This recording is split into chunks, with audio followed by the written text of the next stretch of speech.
Hi, welcome to One Word a Day. I'm Sophia, pilot into the universe of Chinese. Let's continue. And today it's a special edition because I put in so much admiration and appreciation of the language by showing you one of the most famous. It's not exactly a love poem, but it is depiction of beauty. It's not even human beauty, it's a superhuman beauty. It's a long passage. I can only cover a small portion of that. Okay, so this is a poem called 洛神赋. 洛神赋 has it's written almost 1800 years ago. And the author and the exact year of the poem was pinned down accurately through history. And by that, you can see the importance of this poem. It was well documented, and many artworks, like calligraphy artworks, and sometimes paintings, storytellings, operas were built on top of this original poem. So in a way, it was like the deeply embedded early stage, because it's written in 222 AD, almost 1800 years ago, right? And then later generations, almost 2000 years of language users in this culture keep building, remixing, recomposing, reinterpreting what this poem is about. And the height it achieved in literature, in Chinese literatures, was kind of like Chinese Shakespearean, maybe. But it totally came from different language traditions, and all the ways the language expresses itself is also unique to this the language formation of Chinese. So you can see it's very long passage. There's no way I can get through all that, but I'm just picking a segment of the passages that describing the woman, the awe invoked, and how the author compared the fairy or the goddess he visualized in language. Okay, so a little bit of introduction to the author. I call it a poet prince because he was most talented of all the heirs, potential heir to the throne. And but because he's pungent in literature, and probably he's too much humanity in him, that kind of disqualified him to be a ruler, because sometimes you have to be less emotional, less expressive. So a lot of poet versus ruler, like the qualities are probably inconceivable. So anyways, he couldn't make it to become the ruler. So his brother then didn't directly kill him, but killed the people close to him. So he was suppressed, didn't really have much to do with the political system anymore. And this was written into the third year after his brother went into power. And there are a lot of speculations of who the object of this poem is about. In the title, it says 洛神. So 神 is goddess, is a female. And then 洛 is the location. So the goddess from that region. And 赋 is this eulogy. And you can see 洛神赋, almost like a complete reverse of the English versus Chinese, right? We have this 洛 come last, 神 in the middle, and the 赋, this eulogy. We put it, so basically it's like a 洛 goddess eulogy in the Chinese sequence. All right, let's head into it. So the opening, well, this is not exactly the opening of the whole poem. The poem would have a little bit kind of an intro of what's the context that happened. And this painting kind of shows the story, how it's unfold. It's a story told by this author. Looks like this, because he's a prince, right? So he's still in good outfit, and then he hallucinated of this goddess figure, captured that, and kind of recited to this horseman, and this horse handler informed this because he said, I saw a vision like that's so like beyond our human domain. And then the horseman said, okay, in this region near this river, so and so passed away years ago. And it could be like the story or the legend has it that this is the spirit or the afterlife of this goddess figure. And then the horseman said, okay, I never get to see, so tell me what you see. And this is the opening of that description of the vision that he saw. So he was using 4 character phrases, stanzas. So each describe the vision from different ways and compare it to different natural, because he was describing this supernatural existence in his hallucination. And he was using the natural phenomena to compare, to make it relatable to the horseman, right? So here we go. 翩若惊鸿，婉若游龙。荣耀秋菊，华茂春松。Okay, you can hear a little bit long and song rhyme, right? And then we have this 若 and 若. Okay, so 翩 means fly.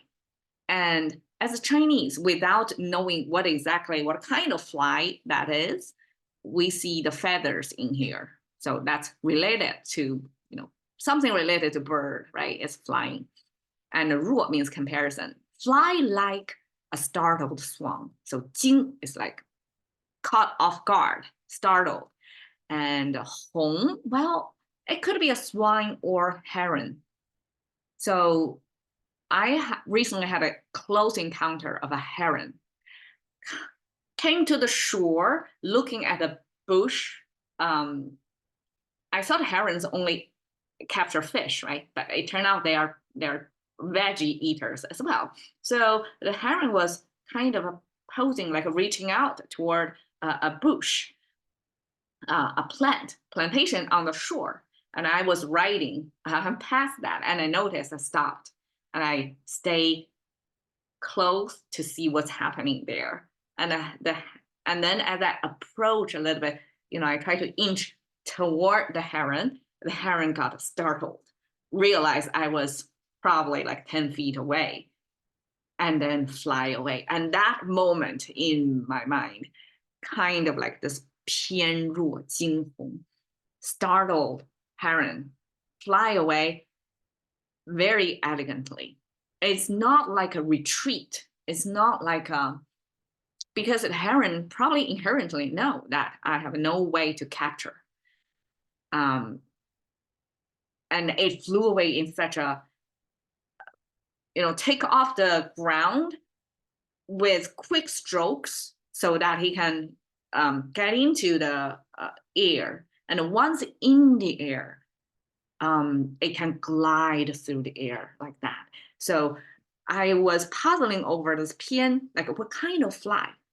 It could be quickly fluttering the wings as the heron or swan got startled, try to get away from the ground, right?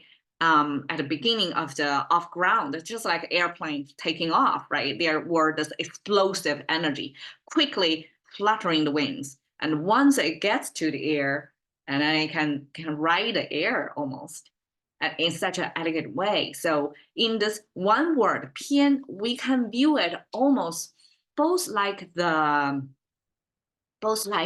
it's explosive energy, quick fluttering, and also this gliding through, this ease, this grace, this stillness in there. So both ways I can read into this character.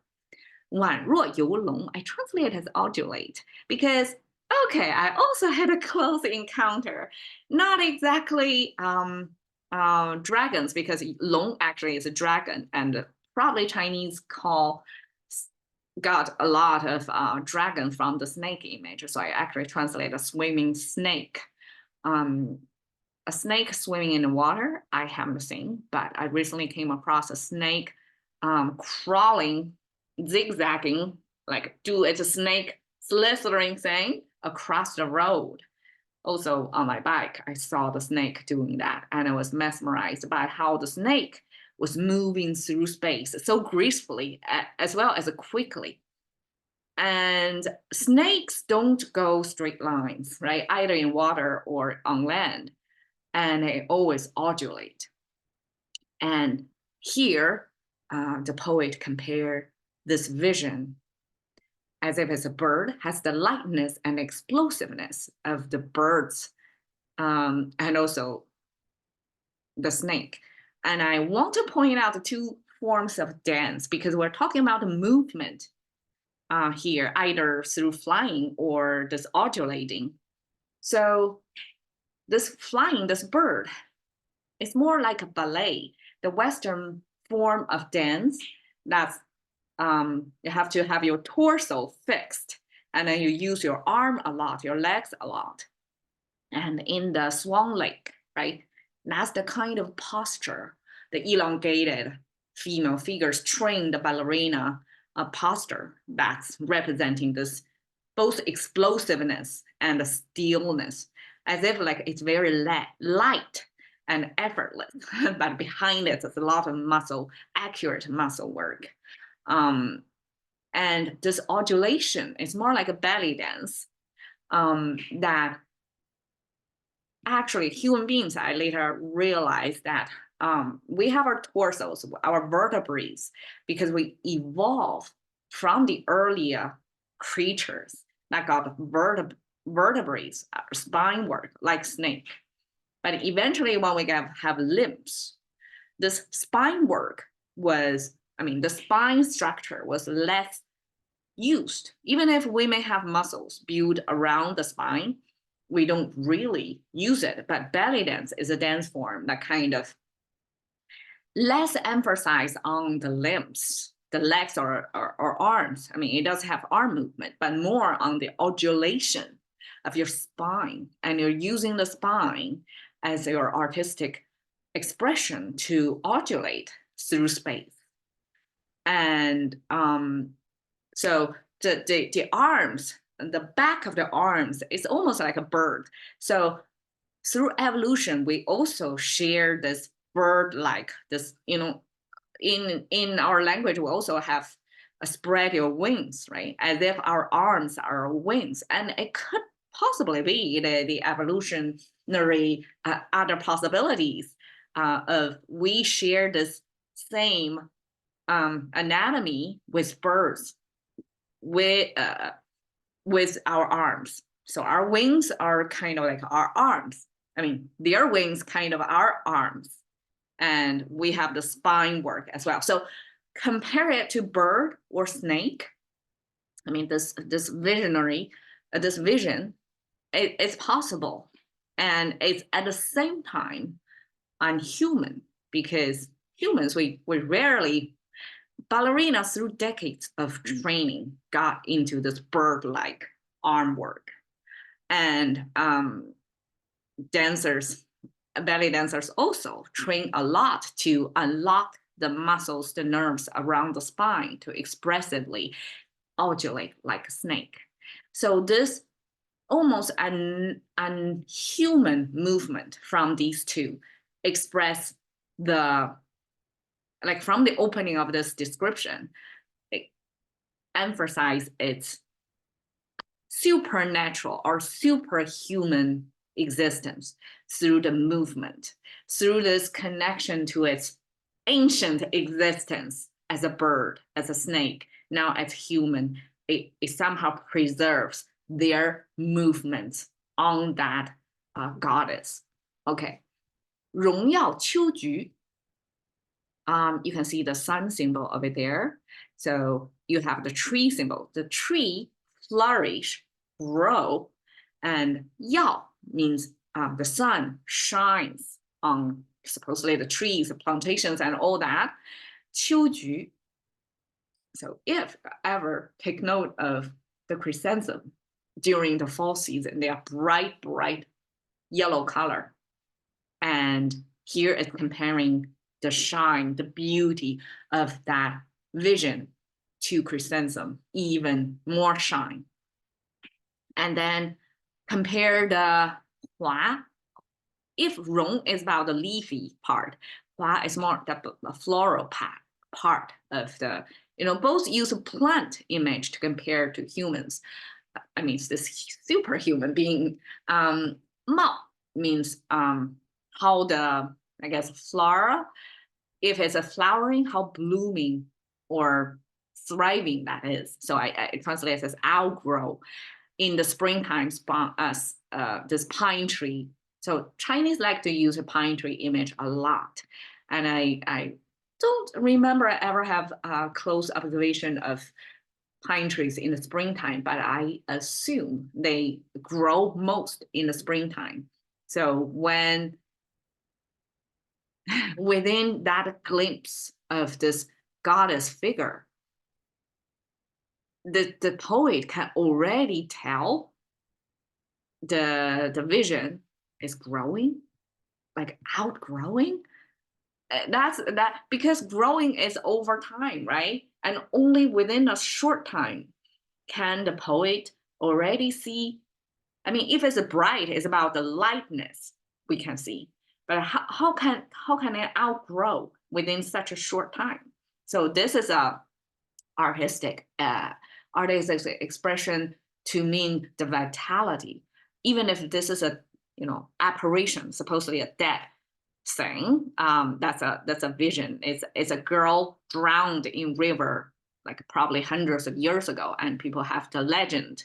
And now, when the poet hallucinated, he saw this being, not only like animals, but also have this vitality on her that's growing faster, has more life in it than shown on the spring pine. Okay, next passage. 仿佛兮若轻云之蔽月，飘摇兮若流风之回雪. Okay, even if I type it this way, but you can see I am pausing over here because this word xi and xi is kind of like a Chinese punctuation without using punctuation sign. We just use this as, you see the separation here? This means separation of meaning, or separation of your pronunciation. You take a pause there. So you're talking about 仿佛, which the top share the same icons of hair. So the hairdo, 仿 and the fu, probably two different parts of hair. We don't know. It's ancient language. These two characters, we no longer use it in our contemporary Chinese. I don't see anywhere else than in this passage. And this is talking about her hair. The poet tried to describe her hair, this 仿佛. So I translate it as soft hair because I can only imagine what kind of hair quality that create this comparison to a thin cloud covering the moon. I'm not sure if you ever observe the clouds covering the moon, because most of the night here, where I live, very few times, very occasionally, there are clouds covering the moon. But once it does, this layering of this thin layer of clouds covering the moon is a really gentle, beautiful scene on the sky. And the poem using that to describe her hair. So I'm trying to capture this this sense by getting, the lighting here. It's kind of like almost like a sheer, not sheer, but it's a thin hair, because it kind of describes her use. Her hair is not like stiffly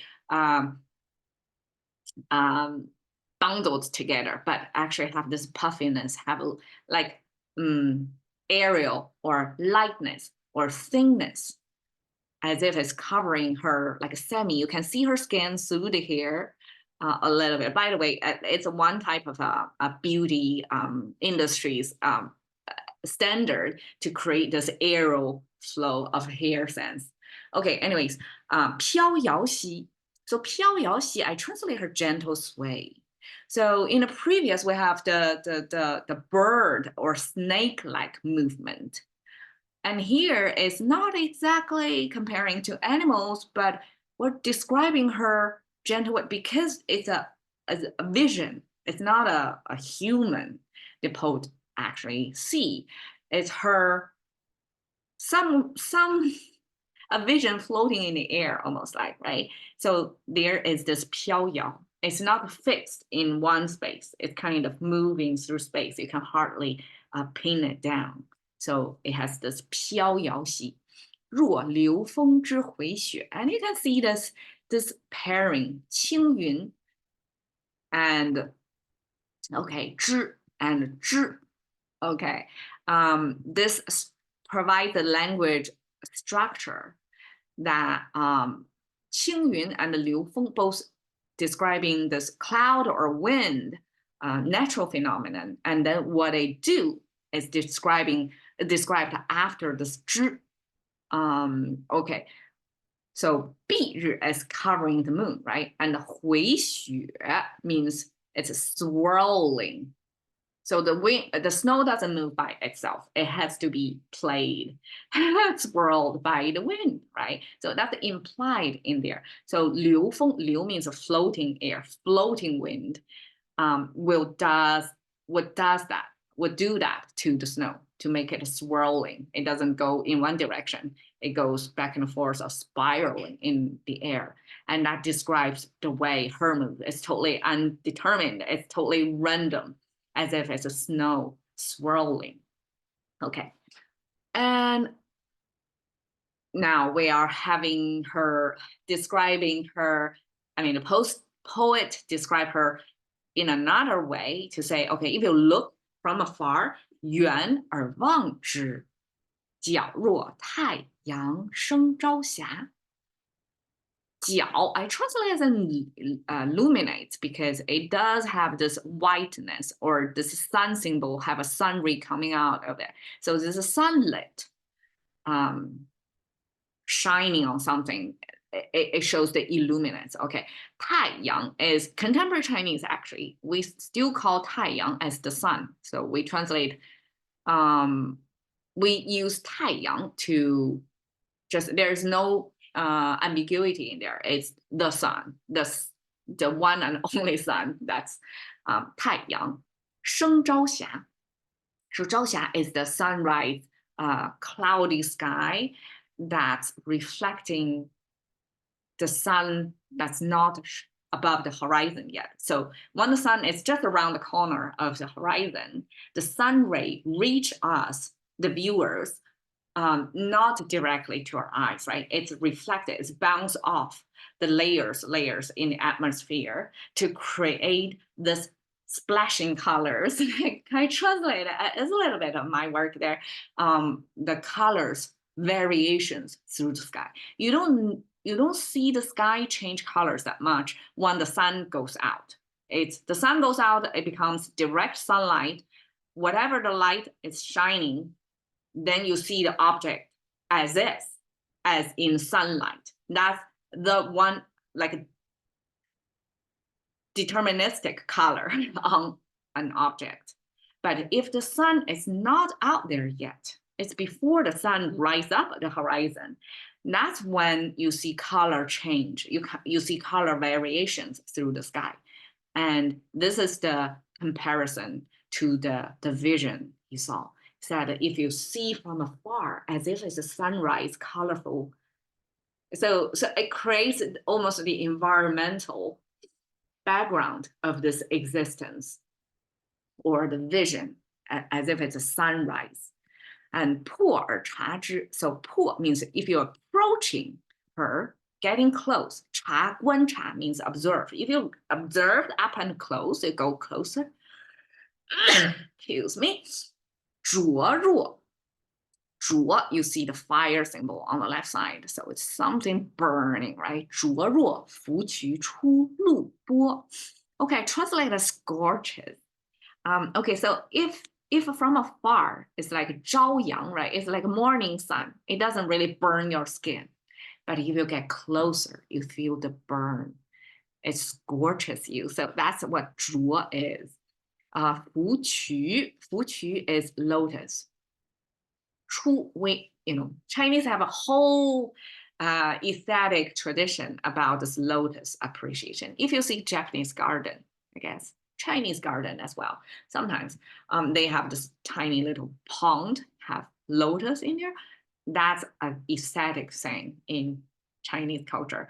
We like to view lotus coming out of the water. So 出 is having this sense of emerging from the water, but actually, I mean, it's been there for a while, right? But we add this exit or this emerging from sense to give you the sense of motion.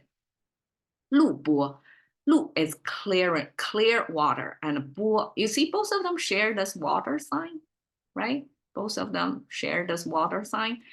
And 波 means waves, so I translate it as rippling water. So Chinese likes lotus a lot, and I'm not surprised the poet probably is supposed to start a tradition. I'm not sure like who started, but lotus compared to women happened a lot.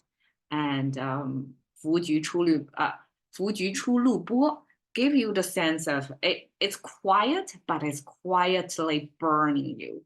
That's how the power of the vision has on the viewer.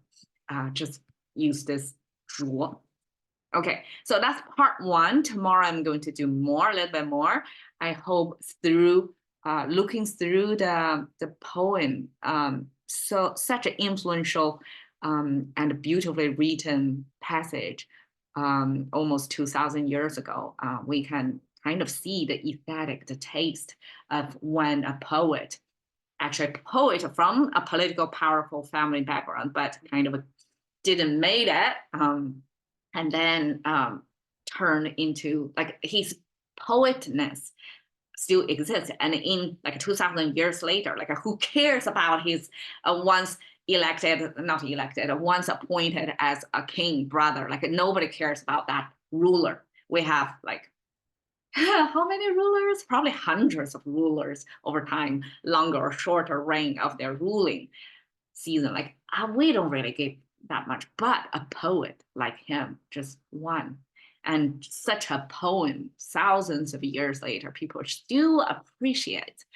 Like that made his life eternal through his words. And I want to point out that Chinese have this capacity to just use one Chinese character to create a whole picture, because each single Chinese characters show frames of like tiny little frames of picture in there. When I see these characters, not only the sound, the meaning, but the visually, it shows it is human created icons that I already established that connection. But if you see, okay, this is a water sign, this is the feather sign, right? Water sign again, because this is a water bird. And then we have a fire symbol here, and we have a tree symbol here, right? So without me being educated to know the exact meaning of it, just look at these characters. You already kind of get a sense of at least categorically what that is about.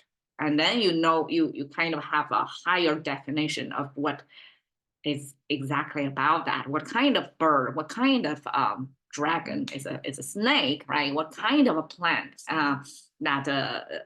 and I want to point out this the powerful not only the nouns, right? Nouns are nothing special. I think it's the action word, the verbs, 翩 the kind of a flying motion, wan, the undulation, and rong is like the trees, the leaves part, and the flowering, the flourishing, the blooming part of it, right? And then 仿佛兮, so now describing the hair, right? And 轻云蔽日, so the covering of it. And 流风之回雪, so the swirling of it. So these are the action words. And then 远而望之, so you look from afar. You know, Chinese actually have this. In English, I can only find a word to be seen. It's a generic seen, and you have to say seen from afar. But the Chinese, this one is see from afar. Like you zoom out, see a bigger vision. That's Chinese one. We have such vision adjustment in there. And 角, so this is the word of illuminates. It gives you the sense of, you know, something white, right? This is the white color. And then 迫, you know, getting close to it. And 察, like looking, observe, almost like under your scope. And then 灼, I think this is the, you know, psychological response. The author shows in there that as if it's burning on you. That's how beauty kind of effect on the poet. All right, cash into the currency of thinking by one word a day. See you next day.